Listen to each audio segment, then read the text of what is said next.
ઠીક છે ને, જે ડ્રોપ આઉટ છે, જે દીકરીઓ ભણવાનું છોડ દે છે, તો ભાઈ એમને ઘટાડવા માટે ગુજરાત સરકારે એક યોજના લોન્ચ કરી જેનું નામ છે નમો લક્ષ્મી યોજના. બી આ ચર્ચિત યોજના છે. શું નામ છે? નમો લક્ષ્મી યોજના. તો સૌથી પહેલા હેતુ ખબર હોવી જોઈએ. હેતુ શું છે? તો બી બાળકીઓનો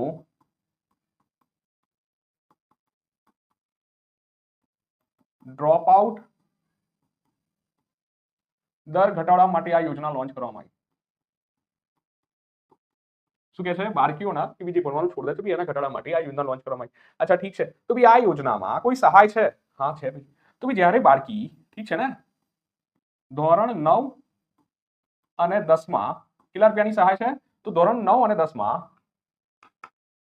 બાળકીઓને મળશે કેટલા? 10,000 રૂપિયા.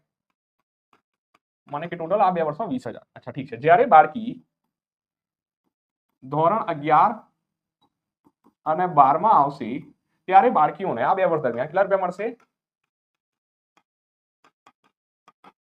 તો 15,000. તો ટોટલ કેટલી સહાય મળશે 9 થી 12 દરમિયાન? તો 50,000 ગણ લેશો, રાઈટ? 10 10 20 20 30 50.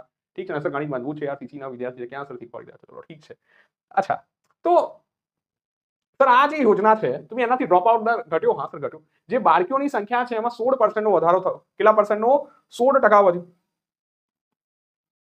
રાઈટ? જે યોજના લોન્ચ કે એનાથી કઈ ફાયદો? તો હા ભાઈ થયો. તો આ યોજનાથી શાળામાં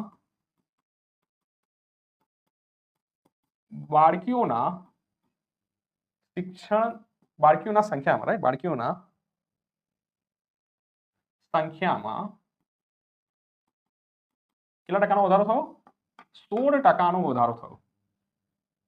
ગભરાયા વગર યાદ કરી લેજો. હા સર ઠીક છે, યાદ કરી લઈશું. સર જીવન ઘણું ગંભીર છે, યાદ ઘણું રાખીએ છીએ, રાઈટ? અચ્છા ભાઈ આનાથી કેટલી બાળાઓને લાભ થયો? તો ભાઈ આનાથી જો વાત કરીએ 10.83 લાખ બાળકીઓને લાભ થયો.